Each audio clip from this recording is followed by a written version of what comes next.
بسم اللہ الرحمن الرحیم۔ تنظیم لجنہ اما اللہ کی ضرورت، قسط اول، از فہمیدہ بٹ، جرمنی۔ لجنہ اما اللہ کو قائم ہوئے 100 سال ہو گئے۔ اللہ تعالیٰ کے خاص فضل و کرم سے قادیان میں حضرت خلیفۃ المسیح ثانی رضی اللہ عنہ کے زیر سایہ شروع ہونے والی 14 ممبرات کی تنظیم تشکیل پائی، جو آج ایک تناور درخت بن چکی ہے، جس کی شاخیں تمام دنیا میں پھیل چکی ہیں۔ قرآن مجید میں اللہ تعالیٰ نیک عورتوں کی صفات پیدا کرنے کی دعا اور کوشش کرنے کے بارے میں فرماتا ہے۔ یہ سورہ التحریم آیت 6 ہے، جس کا ترجمہ مسلمان، ایمان والیاں، فرما بردار، توبہ کرنے والیاں، عبادت کرنے والیاں، روزے رکھنے والیاں۔ حضرت صلی اللہ علیہ وسلم میں عورت کی تعلیم و تربیت پر خصوصی توجہ دی اور توجہ دینے کی ہدایت فرمائی۔ حضرت ابو سعید خدری سے روایت ہے کہ حضرت صلی اللہ علیہ وسلم نے خواتین کی تعلیم و تربیت کے لیے ایک دن مقرر کیا ہوا تھا۔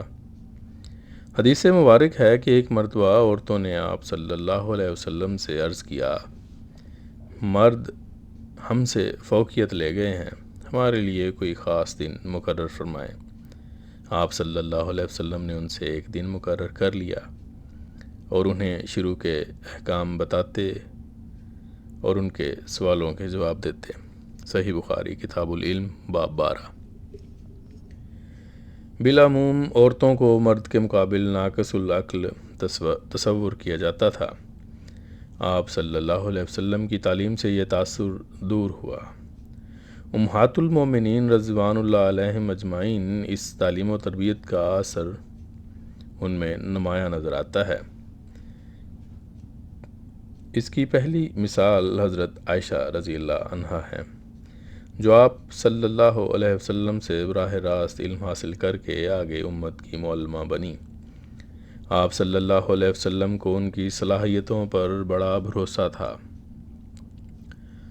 حضرت عائشہ رضی اللہ عنہا کے علم کی دوسری عورتوں کے علم پر فضیلت کے بارے میں فرمایا، اگر امت کی عورتوں کا علم جمع کیا جائے تو عائشہ رضی اللہ عنہا کا علم ان تمام عورتوں سے بڑھ جائے گا۔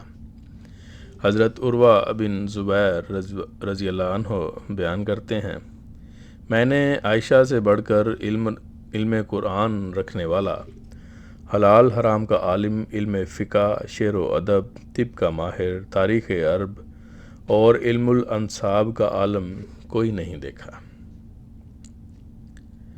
جب ہمارے آقا محمد مصطفیٰ صلی اللہ علیہ وسلم کو اپنی امت کی عورت کی تعلیم و تربیت کی اس قدر فکر تھی، تو کیسے ممکن تھا کہ آپ صلی اللہ علیہ وسلم کو ماننے والے، آپ صلی اللہ علیہ وسلم کی ہی تعلیم کو آگے پھیلانے والے اس اہم فرض سے غافل رہیں؟ لجنہ اما اللہ کا قیام اس بات کا واضح صاف ثبوت ہے کہ آپ اپنی امت کی آنے والی نسلوں کو سنوارنے کے لیے حقیقی اسلامی تعلیمات پر عمل پیرا کرنا چاہتے تھے۔ ان میں اتفاق، وحدت، اخلاقی، روحانی تبدیلی، ان کے دلوں میں خدا اور اس کے رسول صلی اللہ علیہ وسلم کی محبت پیدا کرنا چاہتے تھے،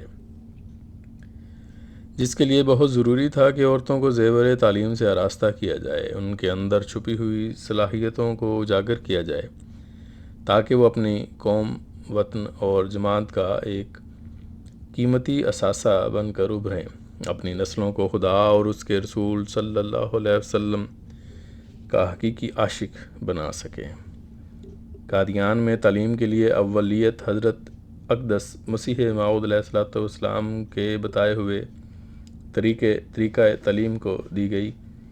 آپ علیہ السلام نے فرمایا تھا، علم سے مراد منطق یا فلسفہ نہیں، بلکہ حقیقی علم وہ ہے جو اللہ تعالیٰ اپنے فضل سے عطا کرتا ہے۔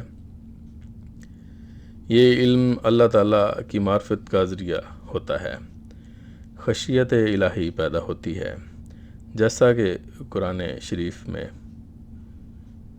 اللہ تعالیٰ فرماتا ہے۔ اعوذ باللہ من الشیطان الرجیم انما یخش اللہ من عبادہ علماء سورۃ الفاتر 29۔